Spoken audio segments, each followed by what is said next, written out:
Doctor साहब, कुछ दिनों पहले मेरे जान पहचान में किसी का ना, उनका थोड़ा किडनी का इशू रहता ही था। तो उनको बहुत जलन हो रही थी, यूरिन आना कम हो गया था और फिर ना उनको कमज़ोरी भी बहुत हो रही थी। तो उन्होंने क्या किया, हॉस्पिटल या डॉक्टर के पास ना जाके उन्होंने किसी वैद्य से कुछ दवाई ले ली, दिखा दी उनको। उसके बाद उनका नुकसान ज़्यादा हो गया, मतलब जलन ज़्यादा बढ़ गई। तो आप इसके बारे में थोड़ा बताइए कि किडनीज पे कोई इफेक्ट होता है पोल्यूशन का? देखिए, हमारे यहाँ डिपार्टमेंट ऑफ नेफ्रोलॉजी और डिपार्टमेंट ऑफ यूरोलॉजी है, बहुत ही स्टेब्लिश डिपार्टमेंट है और डायलिसिस भी करते हैं हम लोग। अभी ट्रांसप्लांट भी स्टार्ट करने वाले, किडनी ट्रांसप्लांट। तो जो पेशेंट देखे जाते हैं डायलिसिस के, जो पेशेंट बहुत सारे आ रहे हैं, तो बहुत सारे पेशेंट में हिस्ट्री मिलती है कि उनको दिक्कतें हो गई थी किडनी की स्टार्ट पहले से ही, मतलब यूरिन कम आ रहा होगा, स्टोन होगा, या जलन हो रही होगी, या पेट दर्द हो रहा होगा, या यूरिन का साइज छोटा लग रहा होगा, या अल्ट्रासाउंड में कुछ प्रॉब्लम लग रही होगी।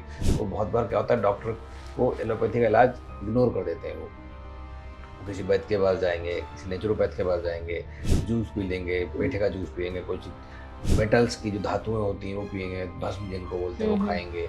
इसकी वजह से किडनी डैमेज खूब सारी और बढ़ जाती है और ज़्यादा हो जाती है। तो बहुत सारे लोग इनके पास जाके इतना एंड स्टेज किडनी डिजीज में आते हैं कि उनको डायलिसिस में लेना पड़ता है। तो हमारी जो डायलिसिस के पेशेंट्स में 80% में हिस्ट्री मिलती है कि वो कहीं ना कहीं वैद्य को या किसी डॉक्टर को, झोलाछाप को, नेचुरोपैथ को या किसी साधु संत को दिखा के आए हैं। उसकी वजह से उन्होंने जो क्रूशियल टाइम था वो ख़राब कर दिया। जब किडनी एक रिवर्सिबल स्टेज में थी, जब मतलब दवाई देते तो हो सकता है वो बीमारी रिवर्स हो जाती और वो डायलिसिस की जरूरत नहीं पड़ती, बिकॉज उन्होंने इग्नोर कर दिया, ऐसी गलत जगह घूमते रहे, सही इलाज नहीं करवाया, उसकी वजह से उनकी किडनी डैमेज हो गई। और जो दूसरा क्वेश्चन है आपका एयर पोल्यूशन का, बिल्कुल सही है। एयर पोल्यूशन का भी किडनी पे डैमेज होता है। जैसे लंग्स होते हैं, हमारे लंग्स के अंदर बहुत सारा होता है, एल्वियोलाई होते हैं जहाँ पे ऑक्सीजन का आदान प्रदान होता है। ऐसे किडनी के अंदर नेफ्रॉन्स होते हैं। अच्छा।